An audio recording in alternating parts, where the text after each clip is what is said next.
Se nós vamos falar agora de inflação, que anda preocupando aí o mercado financeiro e preocupa todos nós, porque na hora das compras todo mundo tem de pagar mais caro, não é mesmo? E nós vamos falar sobre essa situação com Alberto Azental, que é economista da FGV. Alberto Azental, boa tarde. Boa tarde, tudo bom, Denise? Bom, nós estamos vendo os índices de preços aí avançando com muita força ainda. Hoje nós tivemos a divulgação do IGP-10, por exemplo, subiu 3,51% em novembro, 23,8% em 12 meses. Na composição dele, nós até tivemos uma desaceleração dos preços ao consumidor, mas ainda 0,55% de variação. E temos vários outros índices de preços muito altos. Quando a gente pega o IPCA, que é a referência, né, da meta inflacionária, nós tivemos aí alguns recordes dos últimos anos. Em outubro foi o maior desde 2002, em setembro foi o maior desde 2003 para o mês. Eu queria saber se é uma questão momentânea, se a gente tem de se preocupar mesmo com a continuidade desse processo. Eu queria acrescentar mais um dado aí que eu acho que é importante.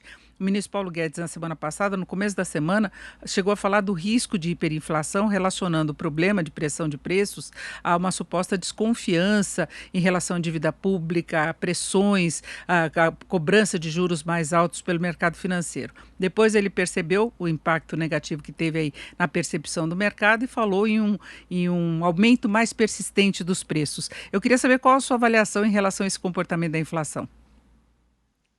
Na verdade, a gente tem que entender o que está por trás do IPCA ou até do IPC, que é uma parte do IGPM, e o que acontece com o IGPM. Então, o que está acontecendo? Que inflação é essa? Então, o primeiro ponto é que eu andei lendo que há 14 semanas o Boletim Focus ele vem aumentando a expectativa da inflação do IPCA no final do ano. Então, o que a gente tem que entender é que lá no início de agosto, quer dizer, voltando essas 14 semanas, a expectativa de inflação IPCA, que é a inflação oficial, era de 1,63%.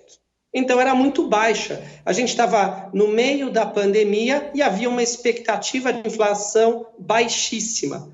Então, dei uma pesquisada. Se você vai no final de fevereiro, no Boletim Focus de 28 de fevereiro, a perspectiva da inflação para o final do ano, do IPCA, era de 4,25.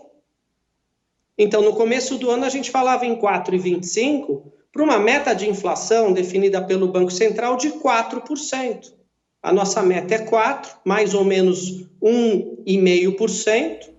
A gente, no auge da pandemia, falou em 1,63%, e o último Boletim Focus fala em 3,25%, ou seja, ainda abaixo da meta da inflação. O que está acontecendo é que, sim, o IGPM subiu muito, principalmente nos últimos 5 meses. Ele vem crescendo muito, ele chegou a 20% acumulado em 12 meses. Mas a gente tem que entender por que o IGPM subiu tanto. Ele subiu tanto porque 60% dele é o IPA, porque é um índice de atacado. E esse índice ele está sofrendo muito com o aumento da demanda de commodities no mundo e a desvalorização do real. Então, a gente tem um dólar apreciado mais um aumento em dólar das commodities. Então, o IGPM subiu muito, parte disso, ou pouca parte disso, passou para IPC ou IPCA.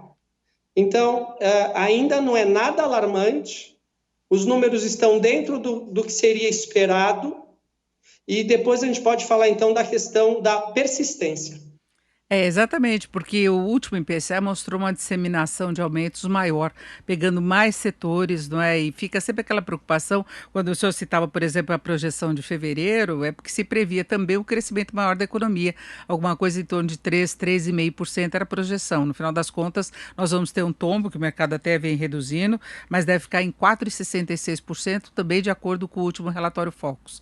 Aí houve uma recessão, uma retração fortíssima de atividade, né, sem demanda, os preços cederam muito e depois começou por alimentação e aí foi pegando outros setores também. Essa persistência vai até que ponto? Para em algum momento, tem fatores que levam a gente a acreditar que a inflação possa ter um movimento mais tranquilo, sem uma alteração tão rápida assim? Então, a gente vai ter que fazer entender o que é cada um dos itens para saber o que está acontecendo. Então, de forma geral, a economia mundial e a economia brasileira, elas estão sendo religadas. Então, está tendo, você sabe que está tendo falta de insumos em algumas cadeias produtivas, e na medida que todo mundo veio atrás na recomposição dos seus estoques, você teve maior demanda por metais, por alumínio, por aço, por minério de ferro e também por alimentos, mas a gente tem que entender cada um deles de forma separada. Houve uma redução no IGPM, no IPA, do item minério de ferro, por exemplo, do mês passado para esse mês. Ele tinha crescido 10%, ele caiu já muito esse mês. Então, há de se esperar que algumas commodities metálicas tenham uma estabilização nos preços e depois uma acomodação, na medida que as cadeias voltem a funcionar de uma forma normal. Quando você fala de gêneros alimentícios, alimentos in natura, é um outro fenômeno que está acontecendo. Vamos pensar um pouco em proteína e vamos pensar um pouco em grãos que estão associados à proteína. Então, o que acontece? Principalmente a China, ela está mudando a sua forma de produção de proteína suína. Ela teve uma perda de metade do seu rebanho no ano passado e ela está mudando, onde, por exemplo, os suínos representavam 17% uma produção industrializada e a produção era doméstica, e agora a produção vai começar a ser industrializada. Então, em 3, 4 anos de horizonte lá na China, 70% da produção suína vai ser industrializada. O que isso quer dizer? Que ela não vai comprar suínos no mercado externo e ela vai comprar grãos, ela vai comprar soja e milho que alimentam os suínos. E essa demanda enorme por grãos vai fazer com que os preços se mantenham elevados.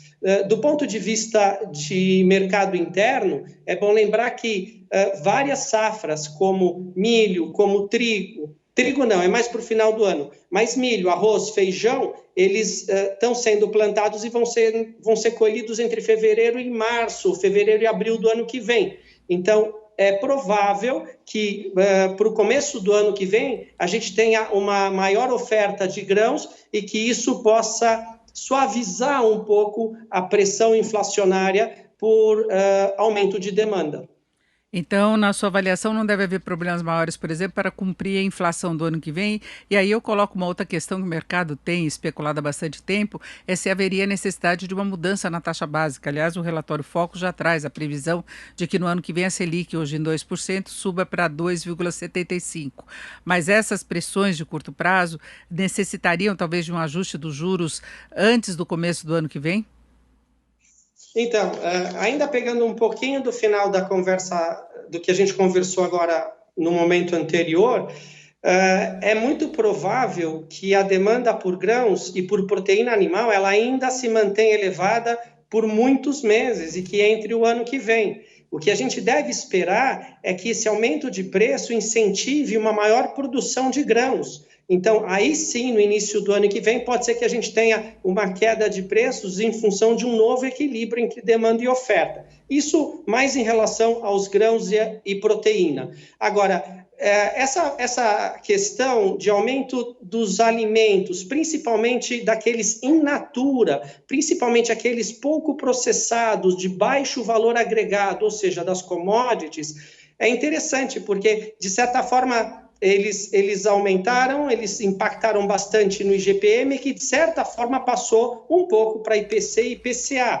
Agora, quando a gente fala de aumento de taxa Selic, quando a gente fala de, vamos fazer política monetária, aumentar a taxa básica de juros por causa de um eventual aumento de inflação que ainda está dentro da meta, está dentro das margens, vale a pena lembrar que essa inflação, o IPCA ou IPC, que é o do bolso do consumidor, ele age, dependendo da classe social, de forma diferente. Tem um estudo do IPEA muito bom, onde eles dissecam a questão da inflação entre famílias de alta renda e baixa renda. Então, quando você pega famílias de baixa renda, que são aquelas que têm uma renda familiar abaixo de R$ 1.650, A inflação, e aí que entram os gêneros alimentícios, os gêneros, principalmente os in natura. A inflação, em 12 meses, finda em outubro de 2020, ela é de 5,3%. Então, sim, a inflação dos mais pobres, ela está acima da meta. Mas a inflação de quem tem renda mais alta nos últimos 12 meses está em 2,5%. Então, é uma coisa, é uma inflação, é uma demanda, é uma questão de dólar específica, está nos gêneros alimentícios, está nas commodities de forma geral, mas está nos gêneros alimentícios e pressiona muito mais a população ou aquela camada que tem uma renda menor. Aí a pergunta que a gente faz é o seguinte: política monetária, aumento de Selic, de taxa básica de juros, vai fazer com que a população se alimente menos? Busque menos alimentos? É esse que está sendo o problema? Não, o problema é uma demanda mundial por grãos, o problema é uma reposição de proteína animal na China e o problema é um dólar alto, que parece que ele está um pouco mais sob controle. Perfeito, nós conversamos com Alberto Azeital, que é economista da FGV. Alberto, muito obrigado, uma boa tarde. Obrigado, igualmente.